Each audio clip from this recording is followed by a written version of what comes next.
Assalamu alaikum everyone. I hope you're all fine and in the best of your health. I welcome you all to the second video lesson of O3 accounting. And as we all know that we completed revenue and capital expenditure and receipts in the last lesson. Well, it is now time where we are going to start our new topic, and that is errors in the double entry system. Now, let me tell you everyone that errors is one of the most crucial topics. It is based on the concepts that you have all acquired about the double entry. Whosoever has some proficiency and a very good grip on the double entry bookkeeping system is going to be very convenient with this topic. Now, first of all, let us just revise this word error. What do we mean by an error? Obviously, it is a mistake.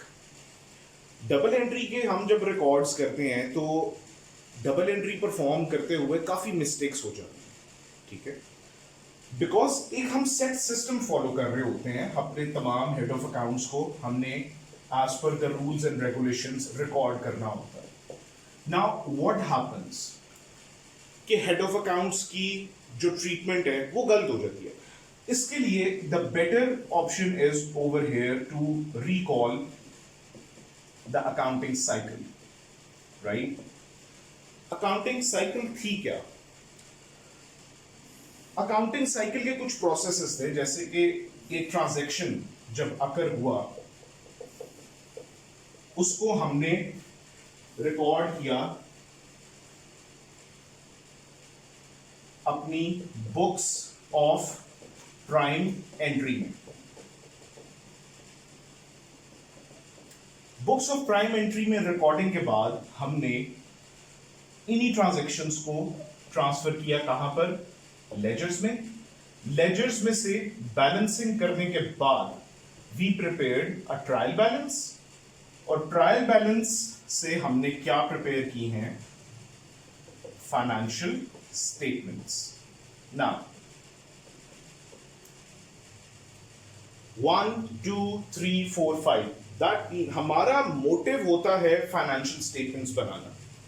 अब financial statements बनाने के लिए obviously हमें यहां से हमारी transaction अकर होती है. 1, 2 and 3 ये क्रूशियल स्टेप्स हमें फॉलो करने होते हैं. अब ऑब्वियसली यहां पर सारा डबल एंट्री का जो हमने सिस्टम पढ़ा है वो फॉलो किया जा रहा होता है. व्हाट हैपेंस इज कि इन्हीं तीनों स्टेप्स में हम कोई ना कोई मिस्टेक्स कर बैठते हैं. मतलब जो आपका बुक कीपर है, let me tell you one thing, accountant is the person जो कि फाइनेंशियल स्टेटमेंट्स बनाता है. वो आपका एक सीनियर पर्सोनल होता है.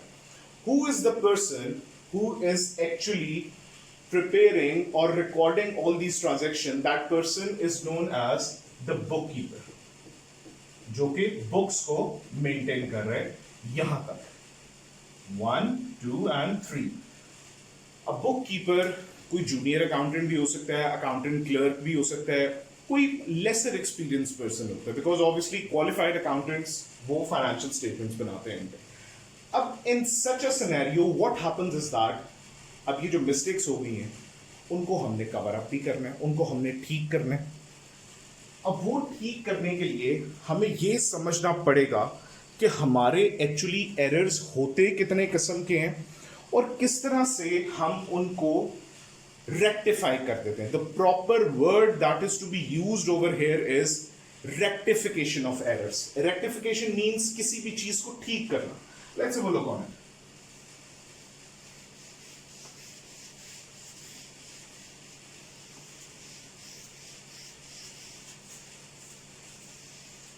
Well, before moving on towards the rectification of errors, let me tell you one thing. There are two types of errors. One are non-affecting errors, and the other one is affecting errors. अब इन दोनों में फर्क क्या है? बेटा, आज मैं एक चीज आपको बता रहा हूं, आप लोगों ने कोशिश करनी है इसको कभी भी नहीं भूले. Whenever you are going through the topic of errors, कि अफेक्टिंग नॉन अफेक्टिंग का लिंक प्रॉफिट के साथ नहीं है यहां पे, ठीक है। इसका कोई लिंक अफेक्ट, ये जो वर्ड है वो प्रॉफिट के साथ नहीं है। वो किस चीज के साथ है मैं आपको बताऊं। सिंपली अगर हम इसकी डेफिनेशन देखें तो होता क्या है कि जी non affecting errors, all those errors whose existence does not impact the value of the both sides of trial balance. अब इसको अभी के लिए तो याद रख लें, all those errors, I'm sorry I missed out the word errors over here, errors, all those errors whose existence does not impact the values of both sides of a trial balance. मतलब in short वो errors जिनकी वजह से आपकी trial balance की कोई भी side affect नहीं होगी। अब अफेक्टिंग एरर्स कौन से हैं, ये तो होगी इसकी डेफिनेशन, इसको हम प्रैक्टिकली भी अभी इंप्लीमेंट करके देखते हैं। अफेक्टिंग एरर्स कौन से होते हैं? All those errors which affect the values of the both or any one side of the trial balance। ऐसे एरर्स जिनकी वजह से आपके ट्रायल बैलेंस की कोई एक साइड या फिर उसकी दोनों साइड्स अफेक्ट हो जाती हैं, वो एरर्स कौन से होते हैं? अफेक्टिंग एरर्स होते हैं। अब देखते हैं कि ये जो डेफिनेशन को हमने यहाँ पे इम्पोज किया है ये एक्चुअली प्रैक्टिकल सिचुएशन में कैसी लगती है। Please note down this definition कि आपको आपकी वर्कशीट्स की उसमें उनको सॉल्व करने में आपके काम आ सकती है। इसको अच्छी तरह से आप लोगों ने go through करना है। Let me just write down the word errors over here so that it's evident that it was mentioned over here on this side. So let's have a look on the practical implementation of it.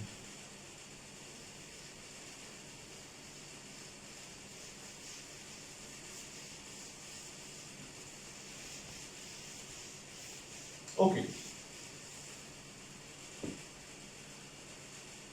ये trial balance होता है।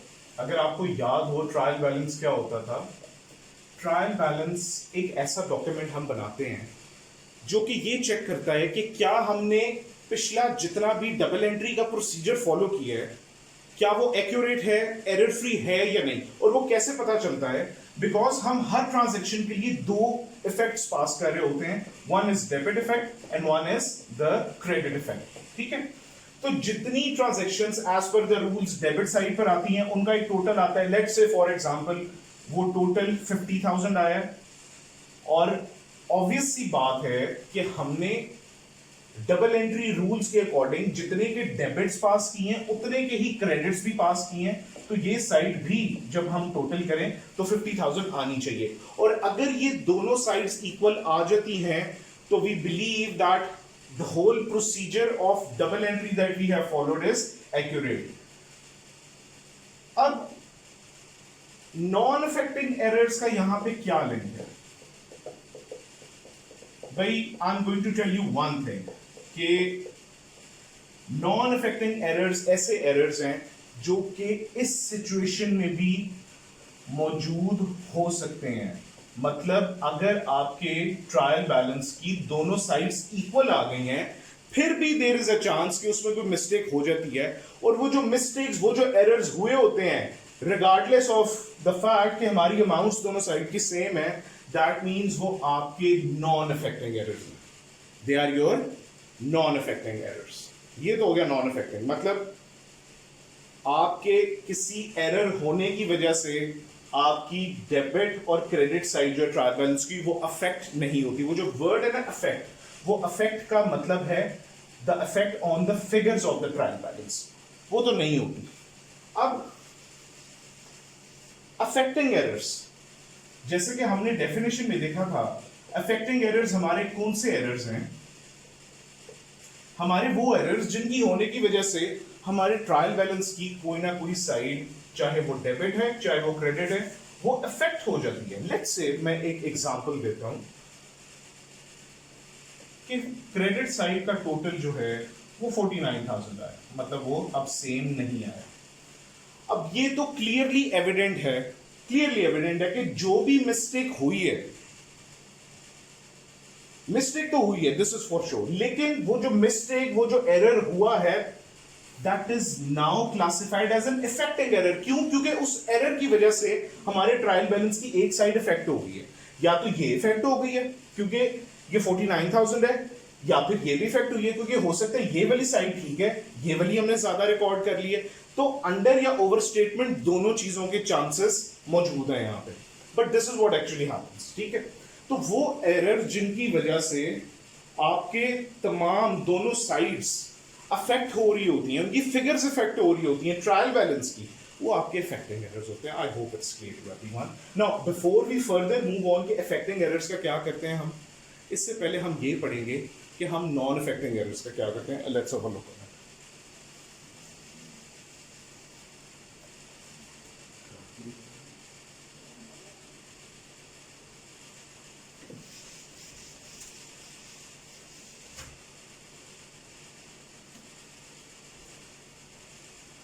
Well, before moving on,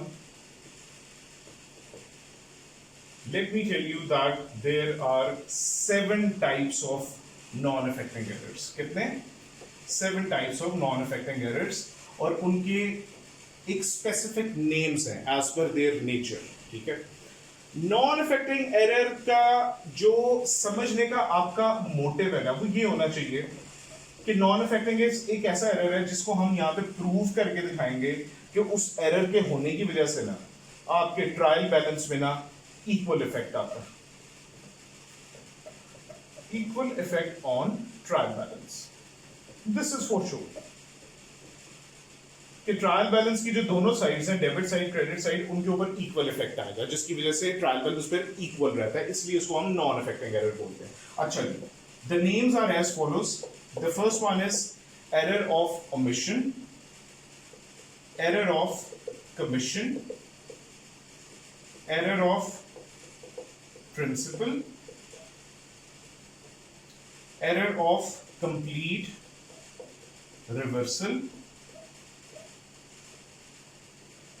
error of transposition,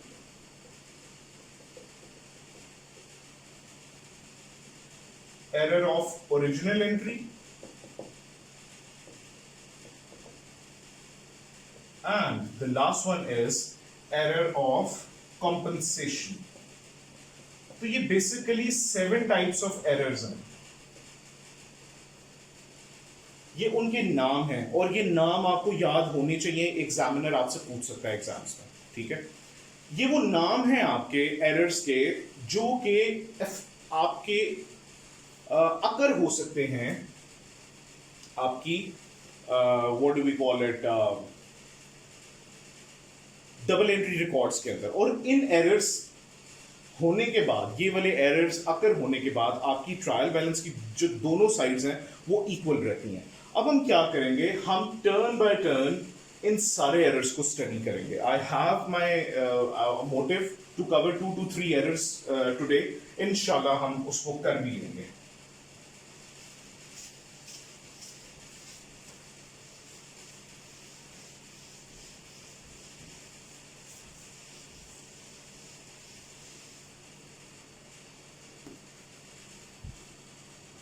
So,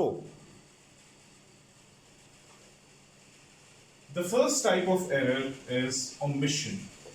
Omission के नाम से पता चल रहा होगा एरर किससे रेलेवेंट है। ओमिशन का मतलब है कोई चीज मिस कर देना, उसको रिकॉर्ड ही ना करना। What is this error? An error, my dear students, you must all be able to explain the errors as well. So I hope you can understand that why am I writing down a definition of each and every error over here, वो इस वजह से, so that you are able to explain these definitions in your examinations as well. Therefore, error of omission, an error where an entry has been completely omitted by the bookkeeper.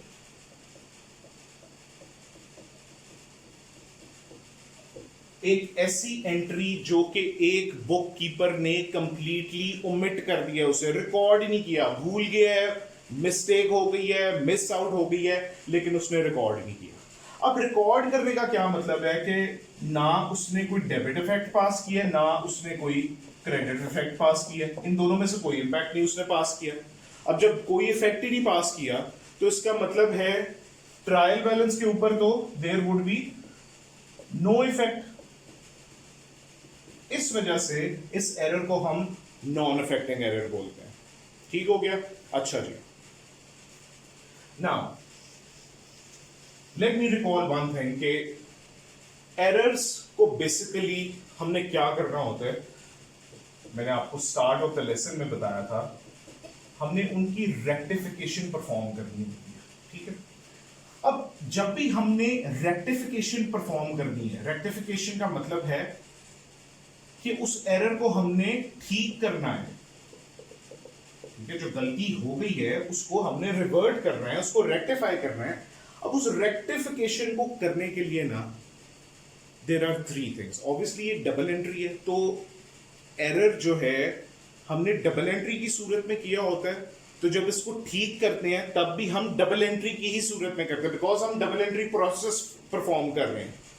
तो one thing is for sure that every error is completed, is rectified through a double entry. अब rectification के there are actually three steps.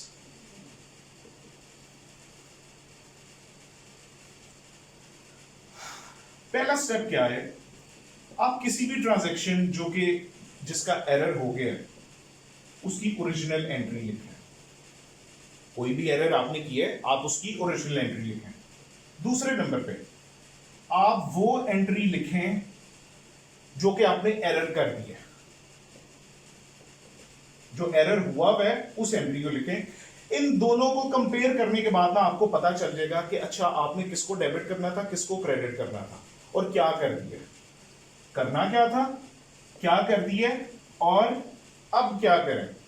ये जो अब क्या करें वाली entry है, this is your rectification entry. ठीक है, किसी भी एरर को ठीक करने की ये रेक्टिफिकेशन एंट्री है। And let me tell you, exam में अगर आप कोई ट्रांजैक्शन को रेक्टिफाई करते हो तो इन दोनों स्टेप्स के there are no marks, you will only be awarded marks for this rectification entry. ठीक है, तो यू हैव टू इंश्योर कि आप रेक्टिफिकेशन के ऊपर ज्यादा फोकस कर रहे हो। जर्नल में जब आप कोई वर्किंग करोगे तो ये आपकी रफ वर्किंग होनी चाहिए। This would be the entry जिसके आपको मार्क्स मिलेंगे। अब एरर ऑफ ओमिशन हमने स्टार्ट किया था, हमने देख लिया कि रेक्टिफिकेशन के 3 स्टेप्स हैं। तो चलो इसको एक एग्जांपल के तौर पे लेके सॉल्व करके देखते हैं। मैं एक एग्जांपल लिखता हूं एरर ऑफ ओमिशन की।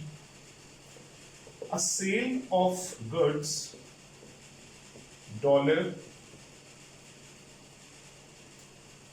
$100 to Ali completely omitted from the books। ठीक है, अच्छा अब as I told you there are 3 steps। मैं लिख देता हूं उनके एक एक्रोनियम के साथ, O for original entry, E for the error entry and R for the rectification। अब इसकी अगर हम ओरिजिनल एंट्री देखें तो ओरिजिनल एंट्री क्या होनी चाहिए थी? Sale of goods $100 to Ali completely omitted from the books। ये एक सेल की एंट्री है जिसमें अली आपका डेबिट होना चाहिए था 100 से एंड सेल्स आपकी क्रेडिट होनी चाहिए थी 100 से। बेटा जी this is your original entry, जो कि होनी चाहिए थी। अब दूसरे नंबर पे हमने क्या करना है, एरर। हमने एरर क्या किया, हमने एरर तो कुछ किया ही नहीं। हमने क्या किया है, हमने सिंपली इस एरर को रिकॉर्ड ही नहीं किया, और सॉरी इस एंट्री को रिकॉर्ड ही नहीं किया, इस ट्रांजैक्शन को रिकॉर्ड ही नहीं किया अपने बुक्स के अंदर। अब यहां पर रूल क्या बनेगा, सिर्फ और सिर्फ एरर ऑफ ओमिशन के लिए, कि आपकी जो ओरिजिनल एंट्री है that becomes your rectification entry. Original entry ही यहां पर आपकी रेक्टिफिकेशन एंट्री है। दैट मींस अगर आप एरर ऑफ ओमिशन में ओरिजिनल एंट्री पास कर देंगे तो उसी से आपकी रेक्टिफिकेशन हो जाएगी, राइट। तो मतलब यहां पर अली टू सेल्स अकाउंट यही आपके एरर की रेक्टिफिकेशन है, कि एक आपने एंट्री पास ही नहीं थी तो चलो उसको पास कर दो, दैट मींस वो एरर ठीक हो गया, right. This is error of omission. I hope it's clear to everyone. इसको अच्छी तरह से देख लें, मैंने वर्कशीट में भी इससे रेलेवेंट कुछ ट्रांजैक्शंस लिखी हैं, वो आपने जरूर सॉल्व करनी है। Let's move on to the other error, that is error of commission.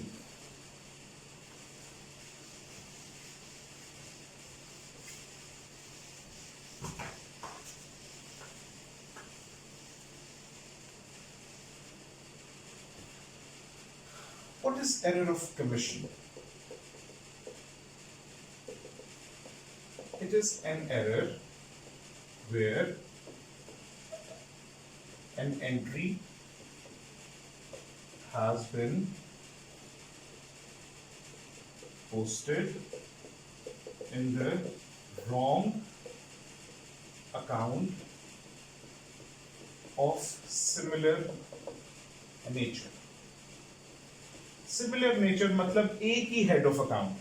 Whenever we talk about nature, तो that means हम बात कर रहे हैं head of account की, ठीक है। अच्छा जी, let's have a look on it.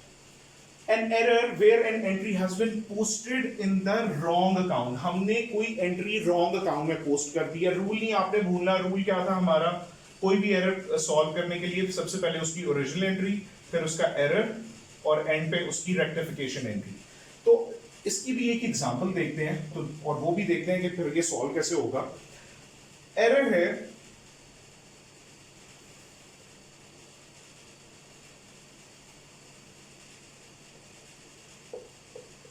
Cash received from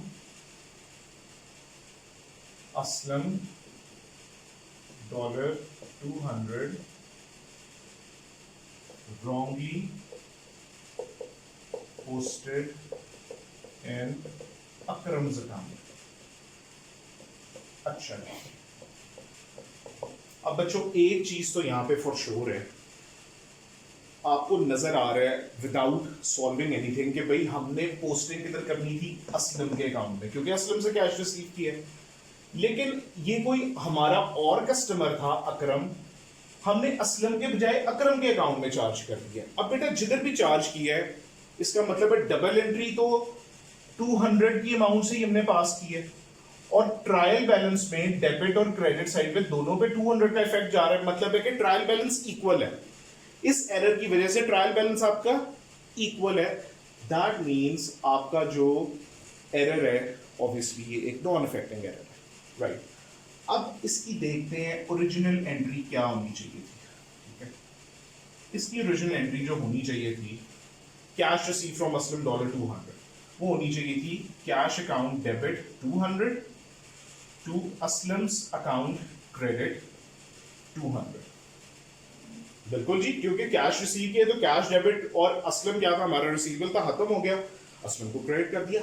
हमने कर क्या दिया, ये तो ओरिजिनल एंट्री तक ये बताता। आधा हिस्सा जो किसी भी ट्रांजैक्शन का होता है ना, वो अगला एरर डिफाइन करता है। रॉन्गली पोस्टेड इन अकरम्स अकाउंट, मतलब हमने असलम के बजाय किसके अकाउंट को क्रेडिट कर दिया, हमने अकरम के अकाउंट को क्रेडिट कर दिया 200 का, और यहां पर उसने कैश का नहीं ना कोई भी जिक्र किया। दैट मींस कैश अपनी जगह पर उसने ठीक रिकॉर्ड किया हुआ, ये हमसे एरर हो गया एक, ठीक है। अब होना क्या चाहिए था, होना ये चाहिए था कि कैश और असलम, कैश डेबिट होना चाहिए था, असलम क्रेडिट होना चाहिए था। हमने बाय मिस्टेक क्या किया, कैश को डेबिट कर दिया और अकरम को क्रेडिट कर दिया। ठीक है, अब इसको हम रेक्टिफाई कैसे करेंगे? Let me tell you the rectification entry over here. बच्चों गौर से देखिएगा, बिकॉज इसी एंट्री के हमें मार्क्स मिलते हैं। कैश तो अपनी जगह बिल्कुल ठीक है, क्योंकि ओरिजिनली भी देखें कैश डेबिट होना था, हमने एरर में भी कैश को डेबिट किया, तो कैश को हम नहीं छेड़ेंगे। आप ये देखें कि ओरिजिनली क्रेडिट किसको होना था, असलम को। तो चलो जी, सबसे पहले तो असलम को क्रेडिट करो ना, कितने से, 200 से। गलती से हमने किसको क्रेडिट कर दिया, अकरम को। अब किसी भी गलत डेबिट को ठीक करने के लिए हम उसको क्रेडिट करते हैं, किसी गलत क्रेडिट को ठीक करने के लिए हम उसको डेबिट करते हैं। इधर हमने अकरम को गलती से क्रेडिट किया है ना, इसका मतलब है इस गलती को ठीक करने के लिए हम उतनी ही अमाउंट से अकरम को डेबिट कर देंगे, और ये बनेगी आपकी rectification entry for this error. This is error of commission. ठीक है, हमने गलती से अकरम को क्रेडिट कर दिया था, अकरम को डेबिट किया। ओरिजिनली किसको क्रेडिट होना था, असलम को, हमने असलम को क्रेडिट। ये आपकी रेक्टिफिकेशन एंट्री है एरर ऑफ कमीशन की। I hope it is clear to everyone. Right, moving on to our next error, that is error of principle. ये भी कमीशन से मिलता जुलता है, लेकिन इसकी नेचर में फर्क होता है। Let's have a look on it. Error of principle, an error where correct amount of transaction have been posted in the wrong account of wrong nature। आपने एक अकाउंट की नेचर ही चेंज कर दी है, एक अकाउंट की आपने नेचर ही change कर दी है। अमाउंट बिल्कुल ठीक है, जैसे कि आपके एरर ऑफ कमीशन में था कि अमाउंट्स बिल्कुल ठीक थे। अमाउंट जब दोनों साइड्स पे ठीक है तो मतलब ट्रायल बैलेंस भी इक्वल है। ट्रायल बैलेंस इक्वल है, इसका मतलब है एरर ऑफ ये नॉन अफेक्टिंग एरर है। अब it has been posted in the wrong account of wrong nature। Account भी गलत है, उसकी नेचर भी गलत है। मैं आपको एक चीज बता दूं कि यहां पर कौन से एरर्स पाए जाते हैं एरर ऑफ प्रिंसिपल में ज्यादा, जो कि आपका एग्जामिनर आपको असेस करता है। आप किसी भी रेवेन्यू एक्सपेंस को कैपिटल ट्रीट कर दो, आप किसी भी कैपिटल एक्सपेंस या रिसीट को रेवेन्यू ट्रीट कर दो। ये दोनों सिनेरियोज जो है ना, ये आपको नजर आते हैं आपके एरर ऑफ प्रिंसिपल में। ठीक है, अब इसकी एग्जांपल देखने क्या हो सकती है। इट सेज कि चलो इसको ऐसे कर लेते हैं कि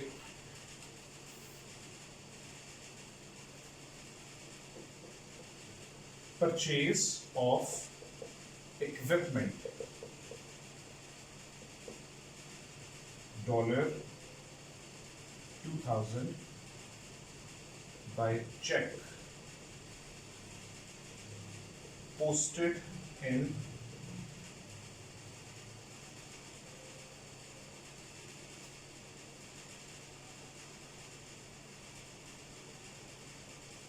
purchases account by error। बड़ा ही इंटरेस्टिंग एरर है, इसको अगर हम देखें। I hope you're all convenient, या आपने पढ़ ली होगी, एक दफ़ा दोबारा इसके ऊपर नज़र मार लें। Just because I need some space, मैं इसलिए इसको रेज कर रहा हूँ। इट सेज कि अ परचेज ऑफ इक्विपमेंट, ठीक है, 2000 by cheque posted in purchases account. अब ओरिजिनल एंट्री अगर हम इसकी देखें, चलो मैं write down the full form over here. Original entry अगर हम देखें, purchase of equipment 2000 by cheque, तो एंट्री होनी चाहिए थी जब भी हम, ये इक्विपमेंट क्या है, ये एक नॉन करंट एसेट है। नॉन करंट एसेट को हमेशा उसके नाम से उसके अकाउंट में कैपिटलाइज किया जाता है। तो इक्विपमेंट यहां पे डेबिट होना चाहिए था 2000 से, और आपका जो बैंक है वो क्रेडिट होना चाहिए था 2000 से। ठीक है, ये आपकी ओरिजिनल एंट्री होनी चाहिए। हमने एंट्री एक्चुअली पास क्या कर दी है, वो कहता है कि it's posted in purchases account, मतलब एक परचेज ऑफ इक्विपमेंट को हमने इक्विपमेंट के अकाउंट में डालने के बजाय हमने परचेजेस के अकाउंट में डाल दी है। और जो कि मैंने रूल आपको पहले बताया था, उसने चेक का या बैंक का कोई जिक्र नहीं ना किया, मतलब एरर में भी उसने बैंक को बिल्कुल ठीक क्रेडिट किया है। बैंक में कोई गलती नहीं। गलती कहां पर की है? गलती ये की है कि इक्विपमेंट को डेबिट होना चाहिए था और डेबिट करके इसको दिया परचेजेस को। अब इसको ठीक कैसे करें? इसको ठीक करने का बिल्कुल एक आसान तरीका है हमारे पास, एंड व्हाट इज दैट? आप ये देखो, ओरिजिनली किसको डेबिट होना चाहिए था? बैंक को भूल जाओ अभी, क्योंकि बैंक बिल्कुल ठीक है अपनी जगह। रेक्टिफिकेशन एंट्री में आप देखो कि डेबिट किसको होना चाहिए था? डेबिट होना चाहिए था इक्विपमेंट को। ठीक है, सबसे पहले तो इक्विपमेंट को डेबिट करो 2000 से। गलती से आपने किसको डेबिट कर दिया? परचेजेस को। किसी भी गलत डेबिट को ठीक करने के लिए हम उसको ऑब्वियसली क्या करेंगे? क्रेडिट। तो यहां पर परचेजेस आपकी क्रेडिट हो जाएगी। ये था आपका एरर ऑफ प्रिंसिपल और ये थी उसकी रेक्टिफिकेशन। वेल, आज के लिए आई गेस आपके 3 नॉन अफेक्टिंग एरर्स, उनको इन डेप्थ देखना it's more than enough today. आपने सारा ओवरव्यू बैकग्राउंड भी लिया इसका। तो क्लास इंशाल्लाह ताला I will join you again in the next session, और नेक्स्ट सेशन में आई एम वेरी होपफुल कि हम अपने जो 4 एरर्स रह गए हैं वो भी कंप्लीट कर लेंगे नॉन अफेक्टिंग पार्ट के, और साथ उनके कुछ एग्जाम्पल्स भी देखेंगे। Till then take very good care of yourself. अल्लाह हाफिज, अस्सलाम वालेकुम।